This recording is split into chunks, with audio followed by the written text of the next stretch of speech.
Good morning. My name is Maurice Crespi. I'm managing partner of Schindler's Attorneys.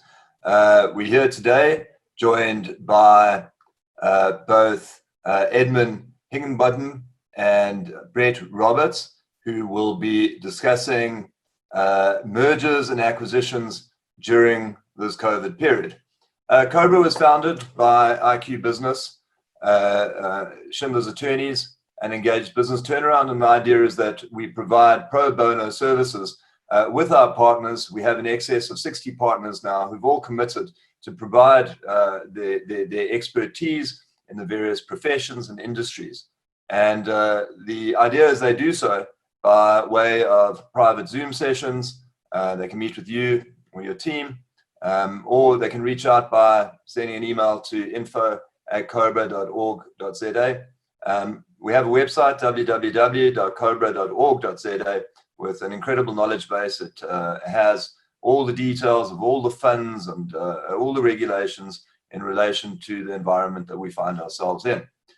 So to introduce our speakers today, I'll start with Edmund. He's the Managing Director of Verdant Capital.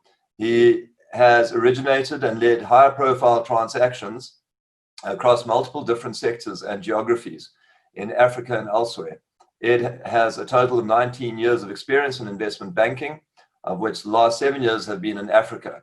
Edmund has completed 50 transactions in different markets around the world, including in 20 different African countries. He has great experience in terms of debt capital markets for mid-market financial institutions, as well as equity capital raises and M&As in the sector. He also has great experience in capital markets development and served on the practitioners board of NASDAQ in Dubai, and has also advised the SEC in Nigeria and on market capital reforms. Edmund has previously worked at Morgan Stanley, Deutsche Bank, and Renaissance Capital, and has worked in jurisdictions including London, Johannesburg, Lagos, and Dubai. He holds a degree in economics from Cambridge University. Brett Roberts is a director at Verdant Capital. Brett has a total of 15 years of experience in investment banking. Brett has a diverse array of M&A experience gained in transactions both locally and internationally, and has previously worked for the likes of Deutsche Bank, Bank of America, and Rand Merchant Bank.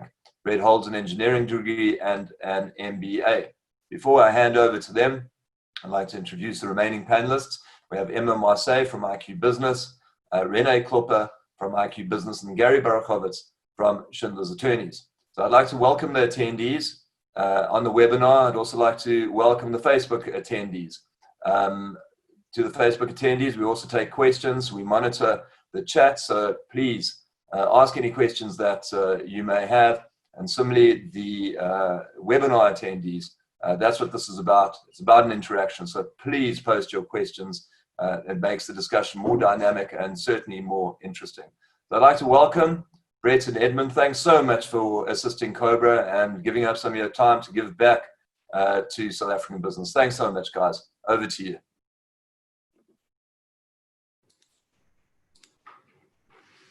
Good morning, ladies and gentlemen.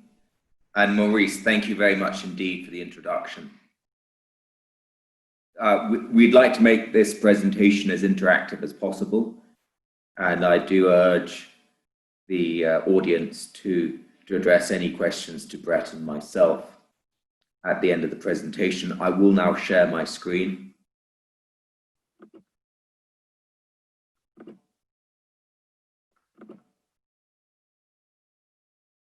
Should now be visible. So Brett and I are here to talk this morning about mergers and acquisitions during the COVID-19 period. 2 questions. Can I sell my business in the current environment? How do I go about selling my business in the current environment?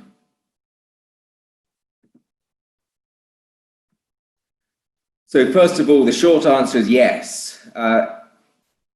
M&A transactions are continue to be agreed every month in this environment: March, April, May, June, July.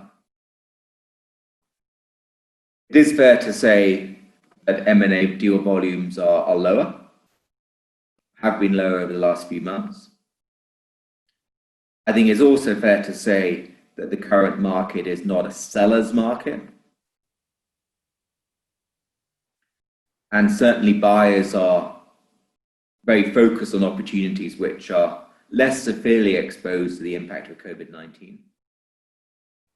There are some sectors in the economy, some types of telecom sectors and others, who've actually benefited from this crisis. And buyers who've got funding available at the current time are seeing this environment as an opportunity to buy assets, to buy good assets that might otherwise have been very expensive, or buy good assets with a strong strategic fit to their businesses. So we look at 4 categories of buyers: private equity, family businesses, JSE listed companies, and BEE holding companies. Before we do that, though, it's perhaps worth touching on transaction volumes in this environment. So this graph here shows the number of M&A transactions agreed each quarter. And we're looking at this time series back to the beginning of 2017, all the way to today. And what you will see is that a very significant number of M&A transactions have been agreed in Q2, which of course is the period over which we've had the maximum impact of COVID-19 in South Africa and the maximum impact of lockdowns. I'm going to make this slightly larger so you can see the numbers. So clearly, if we look at this period of time over the last 3-4 years, M&A transactions announced certainly been less over the last quarter, less than if you look at the quarters before over this last 3 years, but actually still a large number of transactions that were being agreed. I think it's 70 something that's been agreed.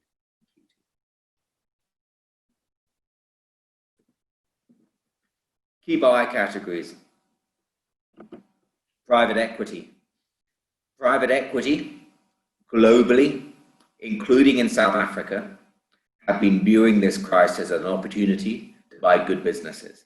And to buy good businesses probably at a more attractive valuation than 2019 or 2018. And that's true the world over, and it's true in South Africa. And that's been validated by our recent discussions with the leading private equity firms in South Africa and the middle market private equity firms in South Africa. I think it's fair to say that in the 2018-2019 crisis, private equity was less aggressive or less active. And I think with hindsight, the private equity community actually wishes it had been more active in that last crisis. And in this crisis in 2020, albeit very different to 2008, 2009, the private equity community is looking to transact. Now good opportunities present themselves. What I would say, however, is recent private equity fundraising in South Africa has been smaller than previous vintages. So the fund sizes today of the leading firms and of the mid-market firms is probably about a half or 3/4 of the sizes of the funds which were raised 5 years ago. And that does have an impact. Next buyer category, family businesses. Family businesses are looking to exploit synergies by putting their business together with a business that is potentially for sale. So acquiring businesses in a similar sector, or potentially businesses which are represent a vertical integration, customer sectors or supplier segments. Family businesses typically have a long time horizon. They typically represent generational wealth. But that said, family businesses with their own succession issues, i.e. family businesses where the principals are in their 60s and 70s, probably won't be so interested.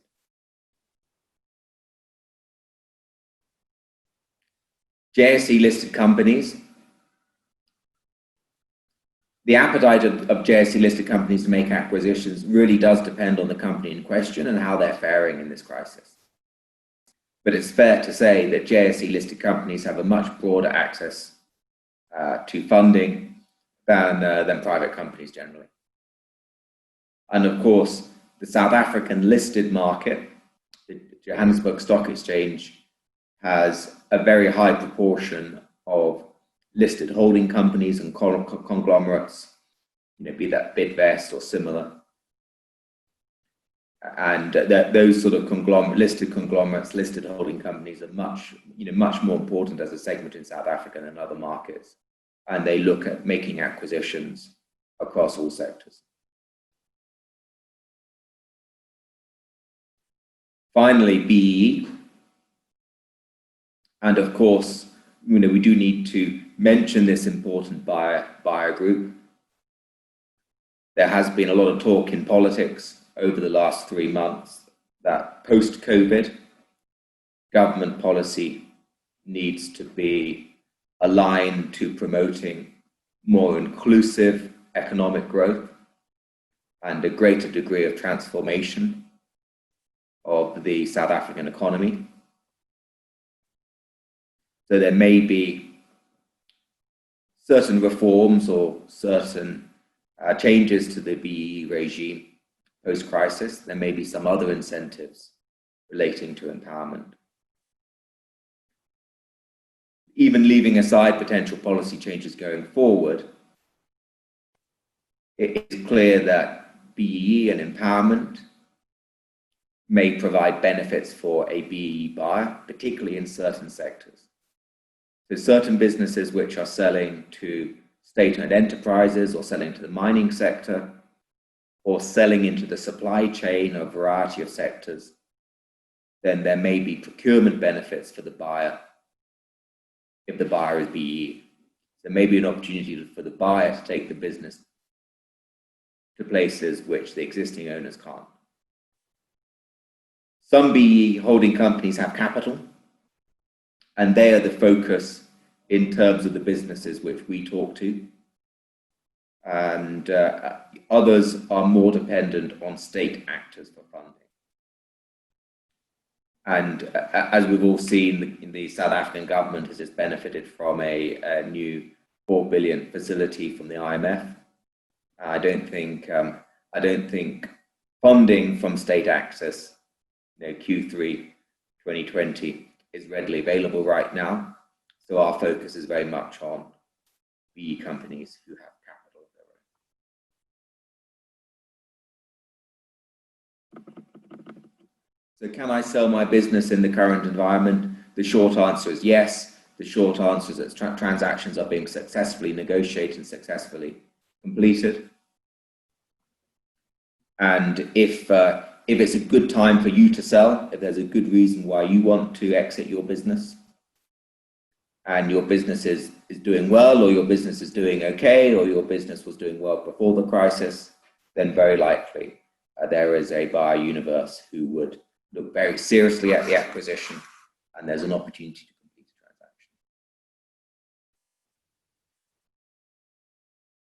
transaction.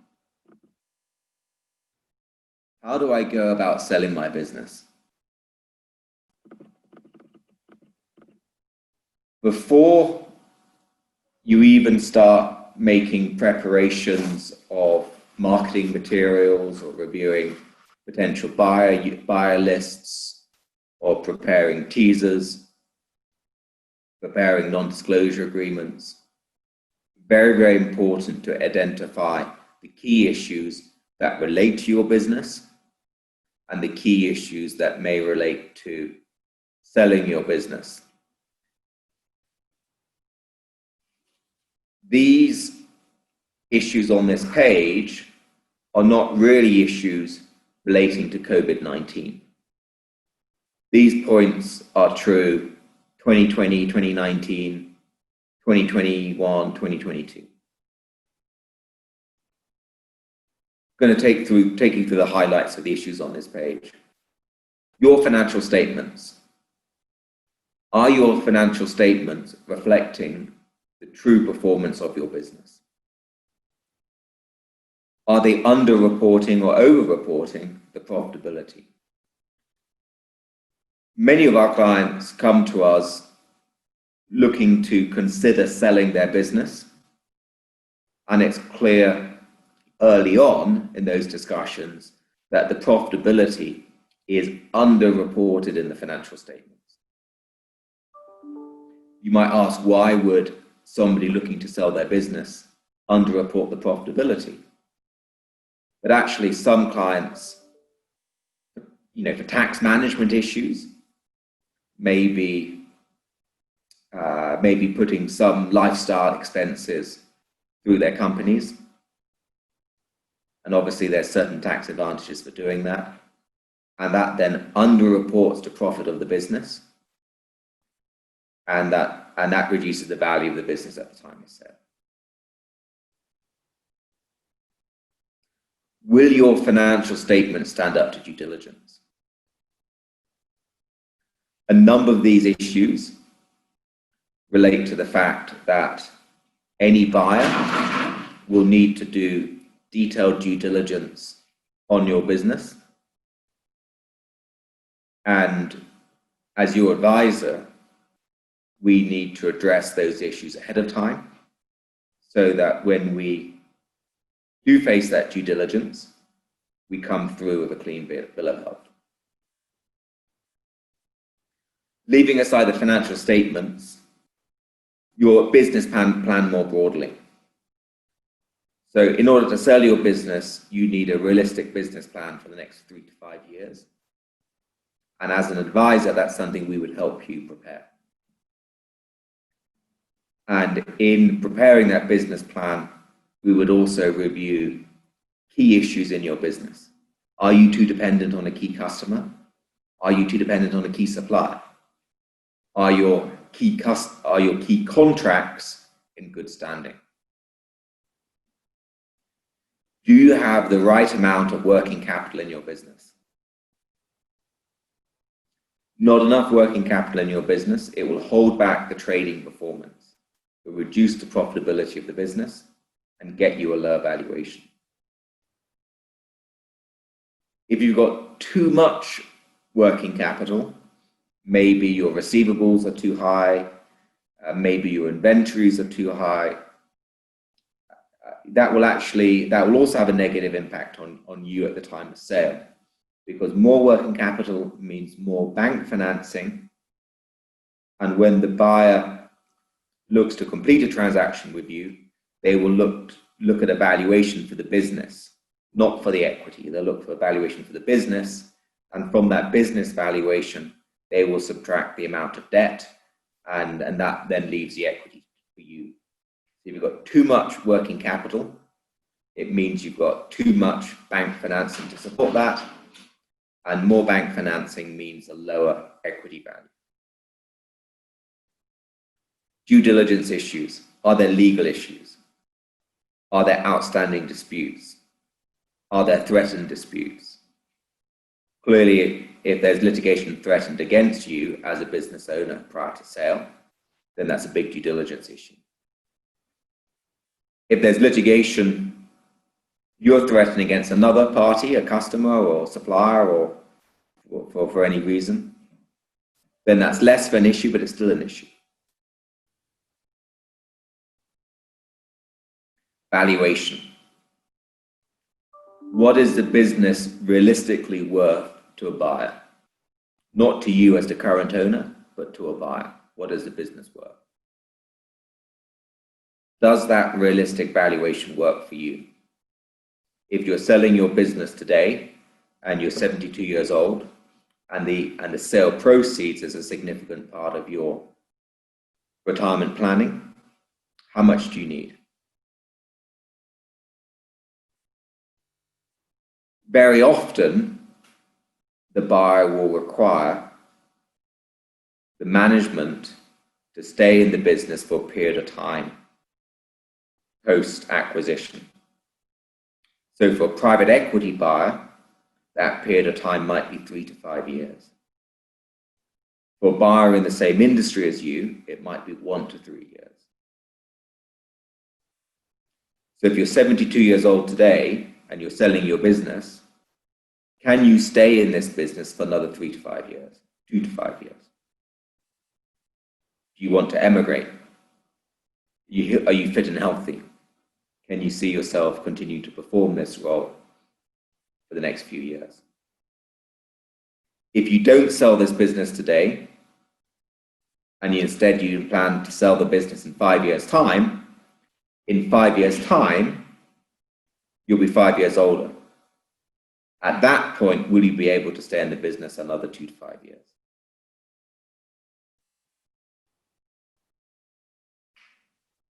Alignment. If we look back at our experience as Verdant Capital,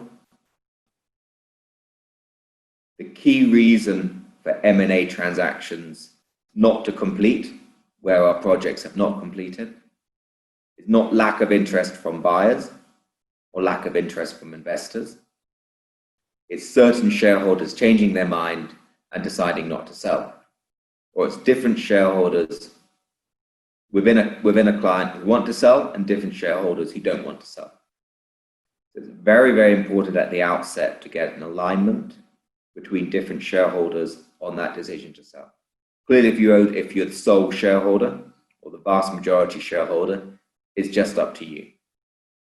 But if there is a shareholding group, then make sure you're aligned with your partners. Finally, make sure you're aligned with your heirs. Are your children involved in the business? Do your children expect to continue to be involved in the business post-sale? If one of your children has a senior role in this business, is he also willing to be locked in for 2 to 5 years post-sale?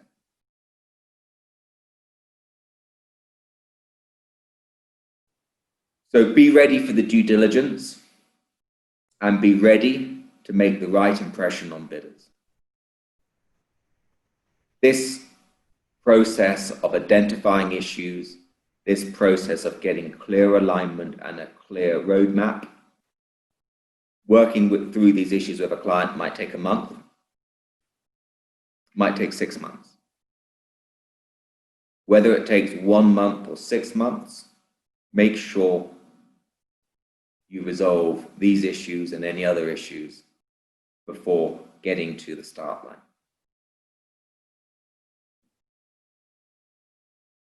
Brett, I'll hand over to you to talk more about the roadmap for sale.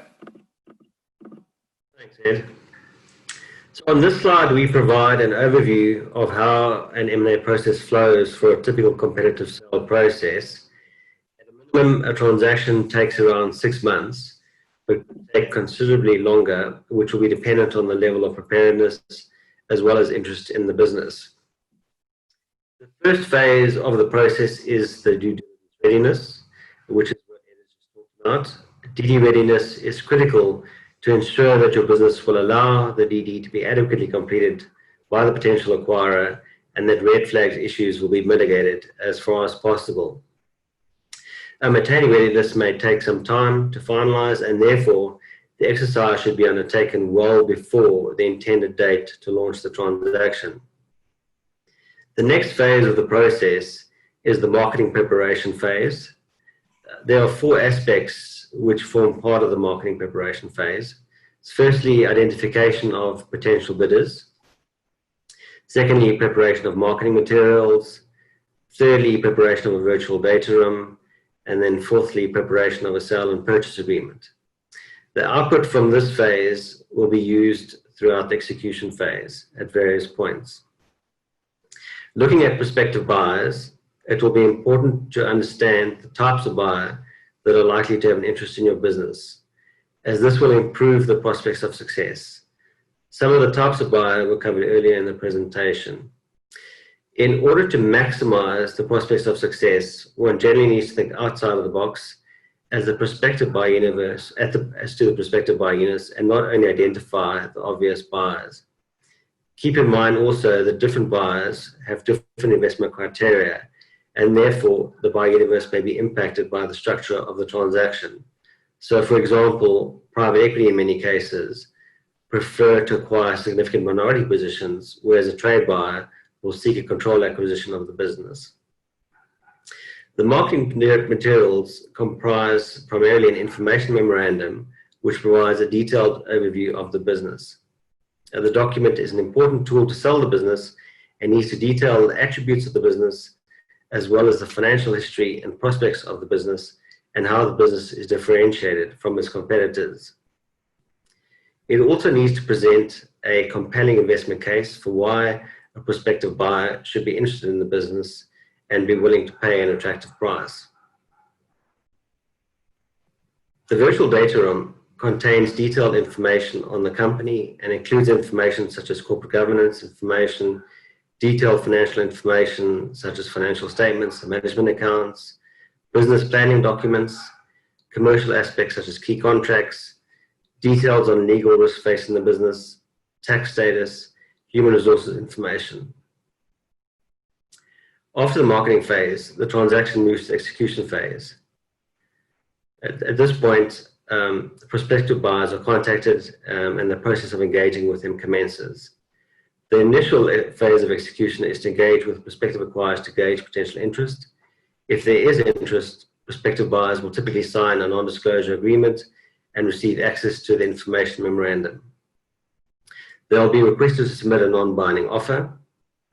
Those prospective buyers which submit non-binding offers which meet the seller's valuation expectations will be invited to undertake a detailed due diligence investigation on the business, which will include access to a virtual data room, as well as be allowed access to management to discuss the business and ask questions and address key areas where there are potential issues. The detailed investigation will culminate in final offers accompanied by the prospective buyers marking up the SPA. The most attractive bid with the demonstrated ability to fund the transaction would be selected for final negotiation and execution of the SPA. Fulfillment of any suspensive conditions, such as Comcom approval, will lead to transaction completion and funds flow. Throughout the execution phase, it is important to maintain competitive tension so that prospective buyers put their best foot forward in terms of their offers. Let's switch to the next slide.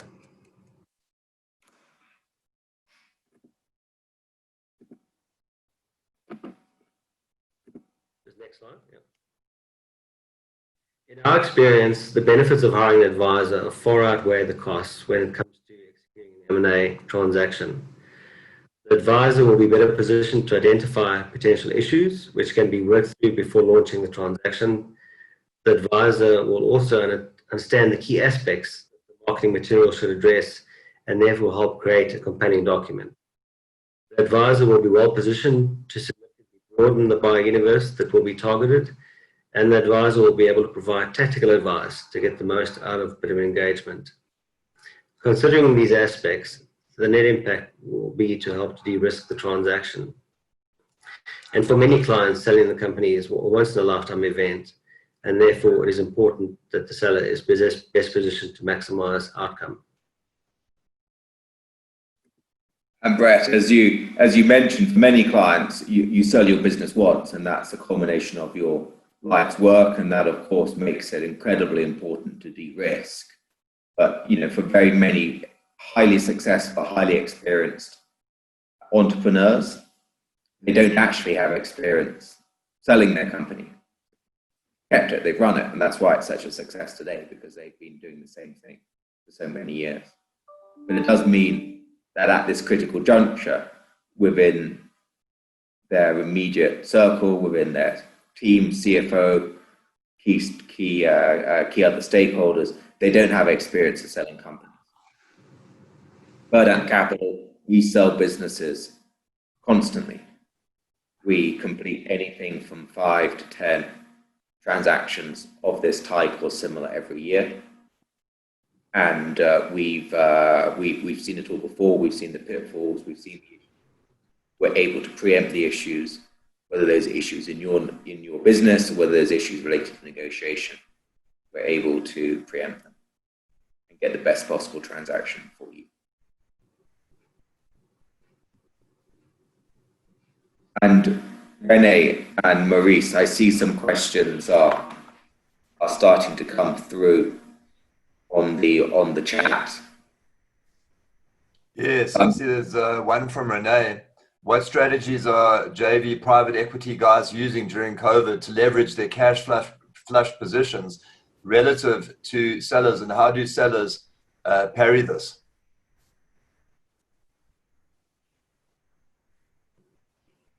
We do see some private equity buyers looking for some downside risk mitigated structures when acquiring businesses. That may be businesses which have had a COVID impact, and the buyer is saying, well, actually, I will buy that business. I do see the long-term potential. I do see 2021, 2022. I do see post-COVID environment. But I don't know how long this difficult trading environment is going to last. And I want some risk mitigation because of that. And that structure can be the best way of getting a transaction completed. But it is important to have a competitive process. Or to have a competitive process with multiple different buyers and ideally multiple different buyer groups actively looking at the transaction. Make sure that taking into account the terms in their entirety, valuation, as well as potential earnouts, as well as potential downside protection. Make sure that the terms in their entirety are the best terms available to you for your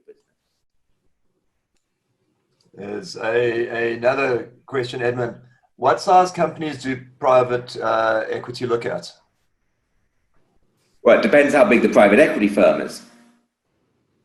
But in general, we see bid from private equity for relatively small transactions, maybe starting at 20 or 30 million rand. And we see that going all the way up to maybe 1 billion rand. And if it's an international private equity transaction, Verdant Capital has extensive international relationships with buyers, not just private equity. It could be multiple billion. So we have one relating to valuations. It's Emma asks, how has COVID impacted valuation of businesses being sold compared to pre-COVID? Also, has COVID affected the timelines you've mentioned in your timeline? So maybe I'll start on the timeline point. In our current transactions we're working on at the moment, we have seen some small delays because of COVID. A lot of those times it's just out of logistics, doing a site visit. If the technical team is coming from overseas to do a site visit, for example, on a food processing plant, clearly the borders are closed, so you can't do that site visit. So there are some small logistical delays that we're having to factor into our processes as we go along. But ultimately, that might add 1 or 2 months to the timetable. And those processes are still progressing, and those processes will still complete successfully. And I think on valuation, so I'll take the point of valuation. So I think on valuation, I mean, clearly earnings for businesses have been impacted, and by virtue of that, valuations will come down somewhat. However, there are mechanisms to try and claw back at that, and that is through mechanisms such as earnouts and those sorts of things. An earnout is, simply put, let's say I'm selling my business to Brett. I will agree a price on day one. Maybe I'll agree a price of 30 million rand for my business. I will continue to operate the business as MD for 3 years.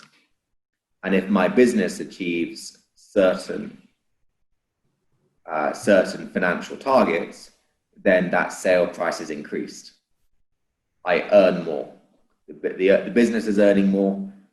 As a seller, I get a bigger consideration.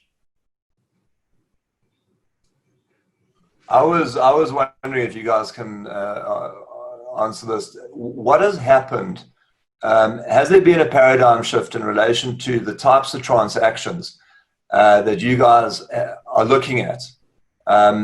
You know, in a post-COVID type environment, you know, are there particular industries that are now absolutely off limits? Well, Maurice, I was approached by a client this morning to sell a budget apart hotel property company. And unfortunately, we did have to tell that client that we did not see a market for that company in the short term. And we would recommend that we have another discussion in 3 months' time. So certainly there are one or two sectors that have been very severely impacted by the current COVID crisis and about how people do business. Most sectors have been impacted positive or negatively, you know, by a moderate amount. You know, most businesses which were performing and operating profitably pre-crisis are profitable today. Some of them slightly less profitable, some of them slightly more profitable. I mentioned sorry, carry on. I think you asked what sectors buyers are looking at. So I think sectors are looking at most buyers, most sectors with one or two exceptions.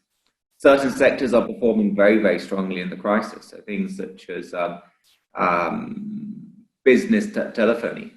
So companies who provide wholesale infrastructure to telecoms infrastructure, or people who provide different types of internet connectivity, ISPs, providing that service to companies, to retail. Obviously, the dividing line between businesses and retail has been blurred when it comes to things like the internet. A lot of people are working from home, and they need to upgrade their home internet. But is that a business customer or a home customer? So the lines have been blurred. But there's lots of sectors which are performing well in the crisis, or even performing better. But you don't have to be one of those sectors to complete a transaction. We have Peter asked, what kind of valuation methodologies are you guys using at the moment? Typically, the valuation methodology is very highly negotiated. That valuation methodology might be a combination of methodologies. It might be an earnings multiple, looking at comparable earnings multiple in the listed market, but also comparable earnings multiples in the prior transactions. And obviously at Verdant Capital, we've got access to databases and we've got proprietary information sources which help you calibrate that valuation expectation and help that negotiation. Discounted cash flow is perhaps the most fundamental valuation methodology. It's looking at, as we sit here today in July 2020, if we look forward over the next 5 years, how much money is this company going to make? How much cash is it going to throw off? And then it applies a discount rate to that cash flow. It discounts the future cash flow year by year going forward, and then aggregates that discounted flow of cash. And that's the most fundamental valuation, but also it's the most subjective because it requires making assumptions about the future, and no one has a crystal ball. Joanna has asked, can you sell a loss-making business? Well, before I get back to Joanna, a final valuation methodology, which is important, particularly in smaller companies, is net asset value. And you've got to be very careful about net asset value, because if a business is not making any money, it doesn't matter how many assets it has. But it is an important point of reference to when you throw that in the mix with the other valuation methodology. Can you sell a loss-making business? Yes and no. right? So if it's a business that has assets, and when I say assets, that could be tangible or intangible, that somebody else wants, that are synergist to their business, then yes, we can sell loss-making businesses all day long. Is it a business that needs to be transformed? Is it supplying to the mining sector or the government, and it doesn't have the appropriate empowerment credentials to be a success? Can we sell that business? Yes, we have to, but we have to sell it to a company with the right empowerment credentials. So does the business have the wrong management? Is it a nice company that has been doing well successfully, but is currently run by the wrong people? We can sell that company. But the buyer is going to change the management in that case. If you've got a loss-making company that doesn't have anything else going for it, then it's difficult. If you've got a company that's making losses in the short term because of a specific COVID-19 impact, but it's a hell of a good business otherwise, yes, we can definitely sell that business. And I can think of at least 3 transactions at the moment we're working on which fall into that category. Very, very nice businesses, lost money hand over foot in Q2 for specific reasons we don't need to go into, we're all aware of. And yes, we've got a range of buyers and bidders looking to buy or invest in those companies.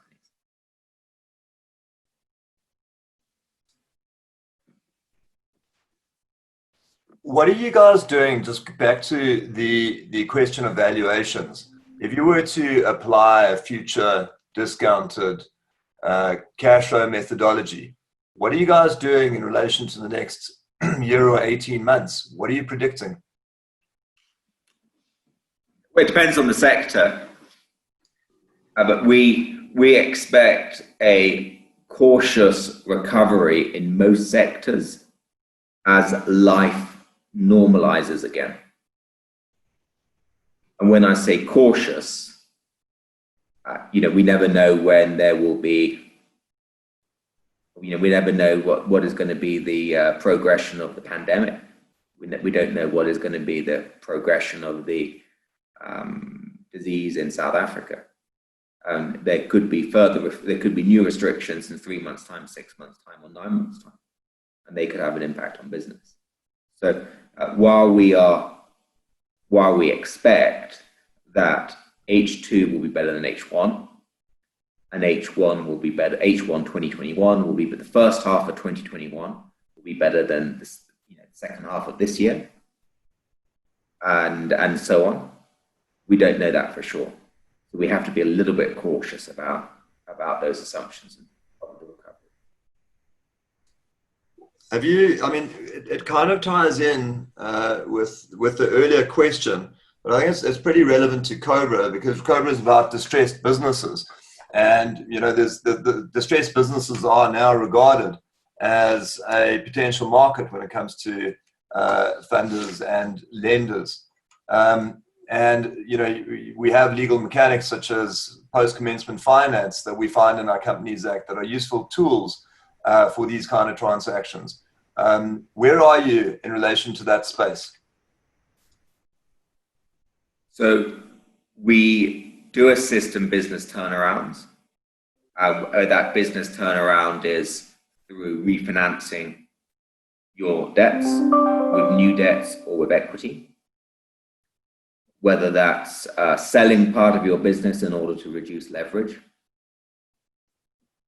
even selling your entire business, or whether that's negotiating with your existing lenders concessions around principal payment terms or even principal payment amounts, covenant packages.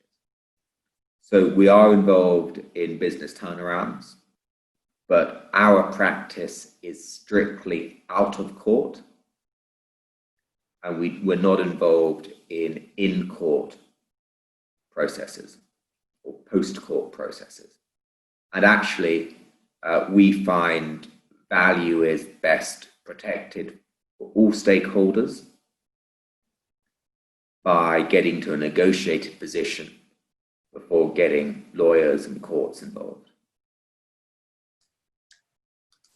Yeah, that makes sense. But just bear in mind, just for the audience, COBRA is about distressed businesses and then plugging you guys into it. So what we do is we try and keep the businesses completely, away from court. And what we've found in this environment is that people are not interested in going to court. There's a degree of benevolence amongst debtors and creditors and business partners, and the various business relationships are very, very different in this environment. I agree with your comment about benevolence, but also its self-interest in many cases. So we're currently doing a recapitalization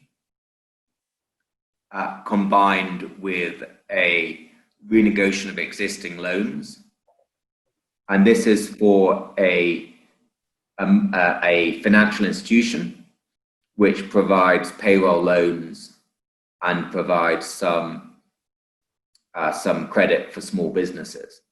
It's a small institution, it might be the equivalent of 300-400 million rand in terms of loans. And one of the big lenders to that institution is KfW, which is the German development bank. And we're involved in renegotiating their loans with their existing lenders. And I think it is fair to say there is a degree of benevolence, but equally it's self-interest. We'll have that conversation with that lender. We're not with the lender group. We're not afraid of having that discussion with that lender group. That we're looking for a solution that keeps the company performing as a going concern, that enables the business to operate without the demands of the lenders, effectively pushing the train off the tracks. And we're not afraid of saying to that lender group, this is up to you. We're not forcing you into this negotiation. If you want to, you as a lender can accelerate on your loans. You can take court action. But if you do that, you'll get a worse outcome than a negotiated solution that keeps the business going as a going concern. And in many cases, that's combined with a sale process. We'll say to the lender group, we need 2 years breathing space. And if you give us that time, either we'll sell the business or we'll refinance the business in that 2 years. One way or the other, you'll get your money back. You may not get the exact contractual terms, the exact interest rate. You're not going to get the payment schedule, but you'll get your money back if you give us that time. If you don't want to give us that time, go to court and you get a worse outcome. Great. Just a comment to make. Sir Richard Dawkins will tell us that benevolence and altruism is always in our self-interest, in his book, 1970 book, The Selfish Gene. We have another question. What success rates do you have with mergers compared to acquisitions? So mergers are unusual, right? A merger in common parlance means, I'm selling my company, but actually rather than selling my company, I meet Brett and Brett says, well, I've got a similar company. Why don't we merge it into two? And we'll each continue to own the company and we'll each continue to play a role in operating it. So that's a merger. And actually mergers are quite unusual, both in terms of, medium-sized businesses and also in the large cap sector. Typically, one party is acquiring the other. Typically, you've got one set of shareholders who want to sell and you've got another company that wants to buy. So mergers are rare. What is our success rate? We have demand for all our projects. We have bid from buyers for every transaction we take on. 1 or 2 transactions we can't support because we don't think there will be bid from the market, from buyers. But we have demand for all our transactions. But yes, from time to time, the transaction doesn't complete because the sellers change their mind. And ultimately that's capitalism. If you own a company, it's your company. There's no, you don't have to sell it if you don't want to. Right? And sometimes clients do change their mind. I'm curious, have you found that in recent transactions, so post-COVID transactions, there the transaction documents or the agreements contain now new clauses dealing with the situation. You know, for instance, I'm just thinking of profit warranties and pre-COVID transactions, all the deals that you conducted last year. I mean, chances are those are not being met. So my question is, what's happening to those transactions, and what is one doing about it contractually now in relation to future pandemics or acts of God? So we're not seeing any of our existing transactions unpicked because of the COVID crisis. In terms of transactions we're executing today on behalf of clients,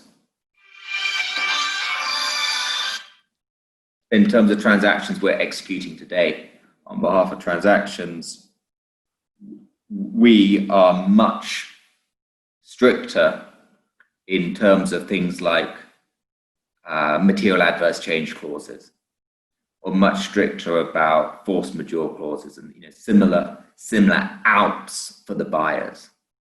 So clearly, if we're representing you to sell your company, we need to be careful that the contracts are as tight as possible and leave the minimum wiggle room for buyer. So as a whole, we've been successful in negotiating material adverse change clauses, which are both more narrow and more specific. So a buyer can't say,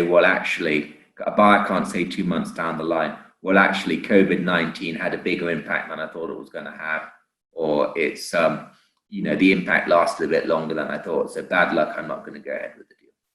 So we have been able to be much stricter and much tighter on that for our clients.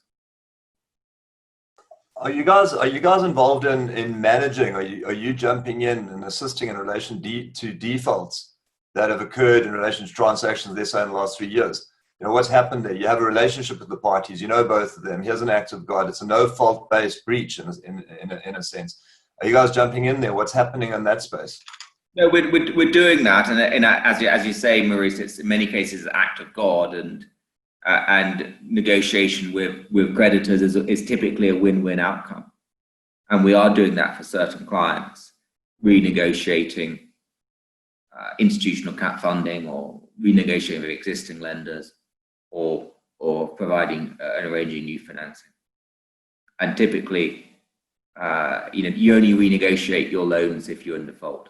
Right? So that not many people start those negotiations before default, before they're in breach. But typically you've missed an interest payment, or you've missed a principal payment, or you breach your covenants, and it's time to get around the table and agree something that's in everybody's interest. We have another question from Emma. Thank you, Emma. Given that the valuation of a business has been impacted as a result of COVID, what options are there to maximize value when selling? Competition.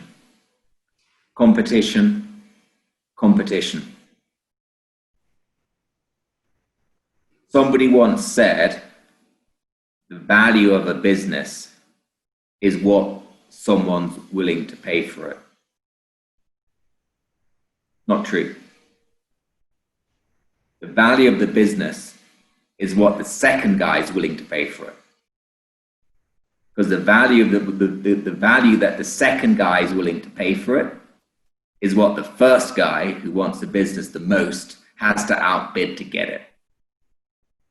If you want the best value, you need to keep the process as competitive for as long as possible.